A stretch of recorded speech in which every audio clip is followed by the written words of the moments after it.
Bulletin کا آغاز کریں گے۔ سب سے پہلے بات کریں گے پاکستان کے مستقبل کی قیادت کا فیصلہ پاکستانی عوام نے کرنا ہے، یہ کہنا ہے ترجمان امریکی محکمہ خارجہ کا۔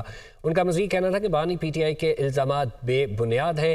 امریکہ چاہتا ہے انتخابات پاکستانی قوانین کے مطابق آزادانہ اور منصفانہ ہوں۔ امریکہ کا پاکستان کو نہیں کہہ سکتا کہ انتخابات کیسے کروائے۔ پاکستان میں جمہوری اظہار اور متحرک جمہوریت کی حمایت جاری رکھیں گے۔ پاکستان یا دنیا میں کسی ایک امیدوار یا پارٹی یا دوسرے کو اہمیت نہیں دیتے۔ مزید ان کا کہنا تھا کہ پاکستان کے مستقبل کی قیادت کا فیصلہ پاکستانی عوام کو کرنا ہے۔ بانی پی ٹی آئی کے الزامات بے بنیاد ہیں۔ امریکہ چاہتا ہے انتخابات پاکستانی قوانین کے مطابق آزاد اور منصفانہ ہوں۔ امریکہ پاکستان کو نہیں کہہ سکتا کہ انتخابات کیسے کروائے۔ پاکستان کے مستقبل کی قیادت کا فیصلہ پاکستانی عوام کا حق ہے اور وہ عوام نے کرنا ہے۔ غزہ میں اسرائیلی بربریت انتہا کو چھونے لگی، نقل مکانی کرتے نہتے فلسطینیوں پر حملے، متعدد فلسطینی شہید ہو گئے۔ صہیونی فورسز کے اسنائپرز نے معصوم بچوں اور خواتین کو نشانہ بنایا۔ سڑکوں پر لاشوں کے ڈھیر لگ گئے، ہر طرف دردناک مناظر دیکھنے والوں کے دل دہل گئے۔ خان یونس کے علاقے میں گھر پر بمباری سے صلاح خاندان کے 14 افراد شہید ہو گئے۔ اسرائیلی حملوں میں شہید فلسطینیوں کی مجموعی تعداد 22,000 سے بھی تجاوز کر چکی ہے۔ غزہ میں اسرائیلی بربریت انتہا کو چھونے لگی، نقل مکانی کرتے نہتے فلسطینیوں پر حملے جاری رکھے گئے۔ صہیونی فورسز کے اسنائپر نے معصوم بچوں اور خواتین کو نشانہ بنایا۔ غزہ پر اسرائیل کے وحشیانہ وار جاری، قابض صہیونی افواج کی خان یونس میں رہائشی عمارت پر بمباری، 14 افراد شہید ہو گئے۔ اسرائیلی فوج نے جبالیہ، شجاعیہ اور دیر البلح کے اطراف میں بھی بمباری کی۔ فلسطینی وزارت صحت کے مطابق گزشتہ 24 گھنٹوں میں 125 افراد شہید جبکہ 318 زخمی ہو گئے۔ شہداء کی مجموعی تعداد 22,815 ہو گئی۔ تفصیلات اس رپورٹ میں۔ غزہ میں قتل و غارت کا سلسلہ نہ تھم سکا، قابض صہیونی افواج کی خان یونس میں رہائشی عمارت پر بمباری، 14 فلسطینی شہید ہو گئے۔ اسرائیلی فوج نے جبالیہ، شجاعیہ اور دیر البلح کے اطراف میں بھی بمباری کی متعدد فلسطینی شہید ہو گئے۔ عرب میڈیا کے مطابق اسرائیلی فوج نے لبنان بارڈر پر بھی ڈرون حملہ کیا جس میں حزب اللہ کے 9 کارکن مارے گئے۔ حزب اللہ کے سربراہ حسن نصر اللہ کا کہنا ہے کہ ہمیں جنگ کا کوئی خوف نہیں۔ حزب اللہ 7 اکتوبر کے حملے سے خود کو علیحدہ نہیں سمجھتی۔ اسرائیل لبنان سرحد پر ہزاروں ہلاکتوں کو چھپا رہا ہے۔ اسرائیلی فوج کی بمباری کے باعث غزہ میں صورتحال سنگین ہے۔ شدید بارشوں اور نکاسیاب کا نظام نہ ہونے کے باعث جبالیہ کیمپ میں سیلاب آ گیا جس کے باعث متعدد بیماریاں پھیلنے کا خدشہ ہے۔ عالمی ادارہ صحت کے مطابق غزہ میں 5 لاکھ کے قریب افراد مختلف قسم کے وائرل انفیکشن میں مبتلا ہو چکے ہیں۔ دوسری جانب اسرائیلی حملے سے بیروت میں شہید ہونے والے حماس اور القسام بریگیڈز کے رہنماؤں شیخ صالح العروری، عزائم الاقرا اور محمد الرئیسی کی نماز جنازہ اور تدفین کر دی گئی۔ نماز جنازہ میں حماس اور القسام بریگیڈ کے مجاہدین سمیت ہزاروں شہریوں نے شرکت کی۔ کسی کو تاحیات نااہل کرنا اسلام کے خلاف ہے۔ اگر کوئی شخص گناہ سے توبہ کر لے تو معافی مل سکتی ہے۔ تاحیات نااہلی کیس میں چیف جسٹس قاضی فائز عیسیٰ کے ریمارکس، عدالتی معاونین نے بھرپور دلائل دیے۔ وکیل نے معاملے پر عدالتی دائرہ اختیار پر سوال بھی اٹھا دیا۔ سماعت کی مزید تفصیلات اس رپورٹ میں۔